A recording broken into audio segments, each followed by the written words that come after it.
Troy from the Do-It-Yourself world. Calm, almost clear. Almost. It's like the calm before the storm, as they say. Blizzard is on its way, and we are preparing. I've got to get all my firewood off the ground, which I started this morning. We got another load on that gives us a little bit of supplies, and I took out. See, here's the little baby Ryobi I was talking about. This is the chainsaw that I got secondhand, and I've been using pretty heavily out here. I got it really cheap because it's annoying that the choke button was broke off, and I have to take off the air cover to get to it and manually pull it out. This is a nightmare to pop open. I have to actually use a tool and get some force in there. But anyway, that works well. I like it. It's really lightweight and comfortable to use, but that is good for lightweight work. Let me show you what I used today. I have an old Stihl 025. So the Ryobi is a 38cc, and this is a 44 point something, I think it is. And it's a little bit tougher, a little bit more powerful, 2-inch longer bar. But I bought this a couple years ago from an old couple. I don't think it was used heavily at all. I think it's a relatively new machine. If you clean off the dust from it that I just got on it, the thing looks like new. I mean, I think it's really wasn't used much in its life. This is like a 20-year-old chainsaw, but I really think that it's like new. I really do. Anyway, this works so much better in processing oak firewood. Just that little bit of increase.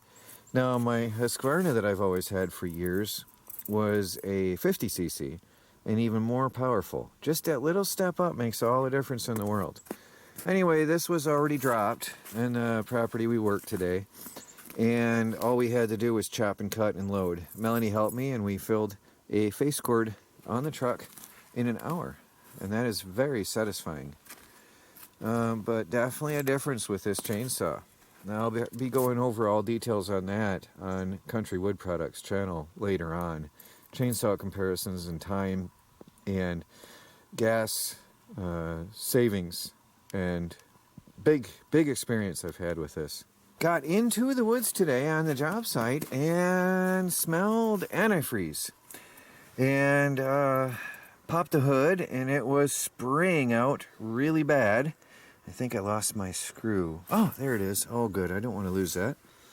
There was a really not very smart setup here where there was a metal hose fitting on here for the heater line. Came off this line here, was clamped down, had a weld on it, and then wrapped around behind the alternator and down to here. Well, nobody had it, and it was a pretty bad spraying leak. So I made a bypass, a field expedient bypass. I just bought some fittings here and a piece of radiator hose, 2 fittings and 4 hose clamps, and I have to trim this down and route it better. This was truly in the field. It took me an hour. Most of that because I had to borrow tools from the hardware store, and got the truck running again. Got home with the load on, but it felt really good to be able to do that in the field and get myself home. So literally all I'm going to do is shorten that hose, reroute it better, make sure it's not rubbing on anything anywhere, and leave it permanent.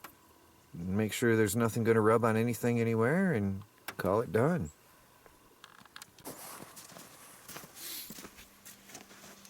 So I got to get this unloaded and stacked and covered before the blizzard. I'm going to start stressing in a while. It's about 3 o'clock, a little after 3 right now. And the snow's going to start around between 5 and 7 p.m. So I know I'm going to start stressing later on. Right now I'm trying to pretend that I'm calm. I'm trying to tell myself I'm calm. Anyway, this is awesome stuff. This is the absolute best dead standing oak. The guy had dropped it already, so all we had to do is go chop it, and then we're going to continue on with the project that he was doing. His chainsaw died dropping these. There was 5 or 6 oaks. This is just a fraction of what was on the ground. If my truck hadn't broke, I'd have got a couple more loads in today, but you know, I've got to take care of the situation, get ready for the storm, so it is what it is. Anyway, these are going to go over here. I'm just going to sort right now real quick and then stack them when I'm done. It's easier for me that way because the dry wood is going in one spot, the wood to be split's going in another. But even this, it's ready to burn. I love this. I love it. When I find a deal like this, I'm so happy. All this. We keep some gnarly pieces for home heating. Everything goes into its own pile based on who gets what and where it goes. That one doesn't want to come out. These are they're perfect. Just beautiful. Ready to go. Just amazing. So I'm going to have a full face cord done. Now this one, it's dry. It's heavier though. I'm going to put that in a separate pile. It's dead, but it still has a bark on, so it's not as dry. It's not good enough for my liking. So that I'll end up probably splitting open and letting it sit for a couple months before it's ready to go. Anyway, I got to get this processed and see what else I got to do before the storm. I've been trying to get the log splitter going again. I saved the goop that came out of here. It wasn't as thick as what was put into the sawmill, but they were abrasives, and I drained it as well as I could, and then since then I put in brand new oil. Now any of you who know engines should know, I mean, this pen was empty. Any of you who know engines should know this is not an hour of runtime on an oil change on a brand new engine. Look at that.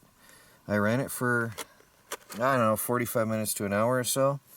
Look at that junk. I mean, that is not, it's hard to get that with the sky reflecting, but look, any of you can see that is not what oil should look like after 1 hour of runtime on a brand new engine after an oil change. The gunk I pulled out was just putrid. Again, it wasn't as thick as what was in the sawmill, but it had abrasives in it, and I didn't know it, and I had run it before I got the message from the people that did it. So I then immediately drained it, and actually they recorded me that day from above. That was quite a while ago. And now I am trying to get that junk out. You can see this is not 1 hour old oil from a brand new engine after changing. So there's certainly bearing damage. The rod bearings and the journals, crank journals, are all going to be shot. There's absolutely was damage done to this because I didn't know about the junk until after I ran it. So I'm trying to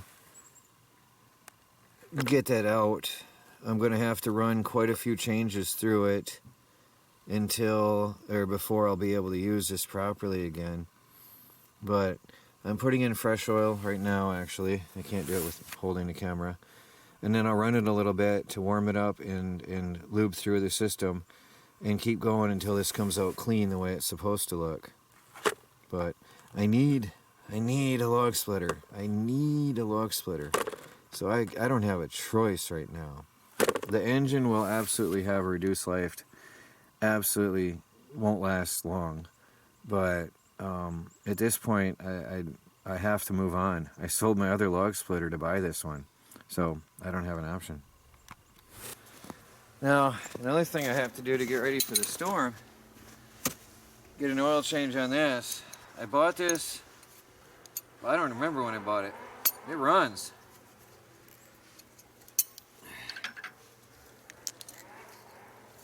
I had to clean the carburetor. I got it real cheap because the carburetor was dirty.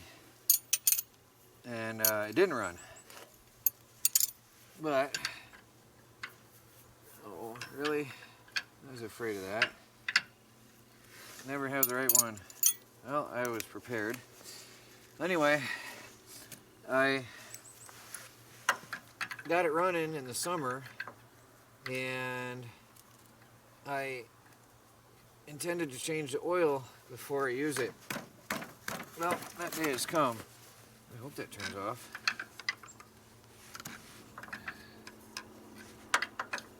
I like this one because they put an extension on there. So all you gotta do is turn that cap.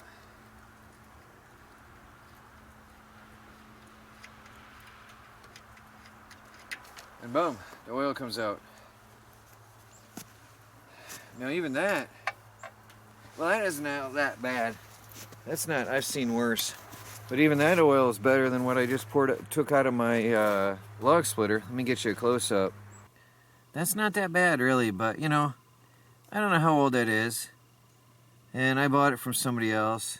It's really not that bad now that I'm looking at it coming out of there.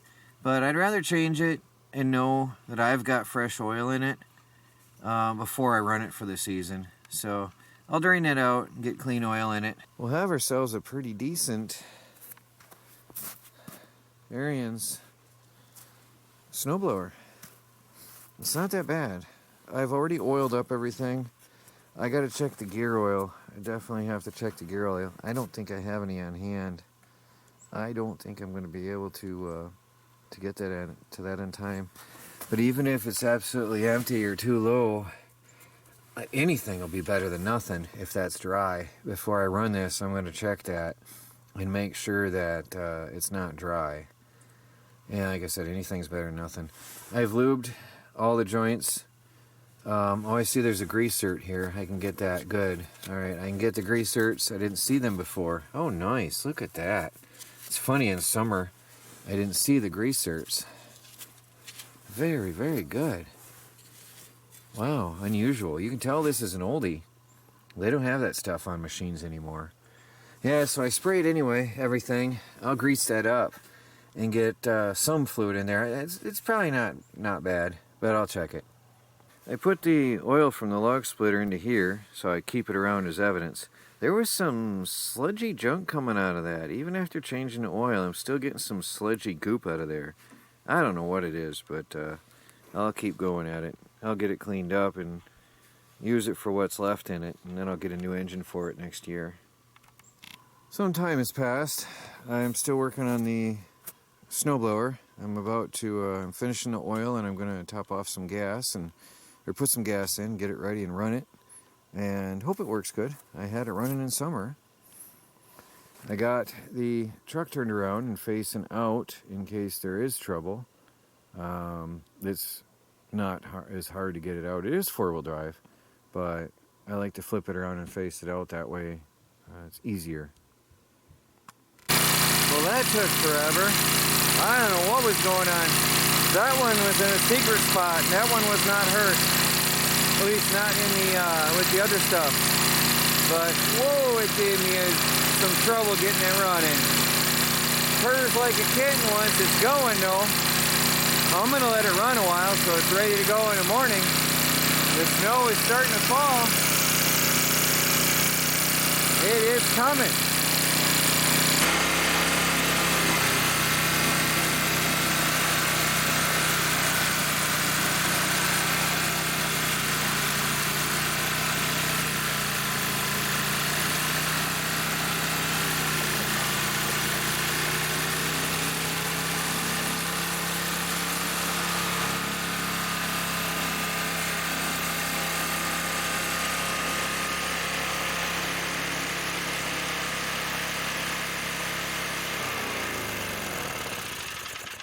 Well, here it comes. We're still working out here. I actually moved the truck. Let me show you something really cool. We used the truck as a barricade for the gates. We can still come and go. Oh, I don't know if you can see that.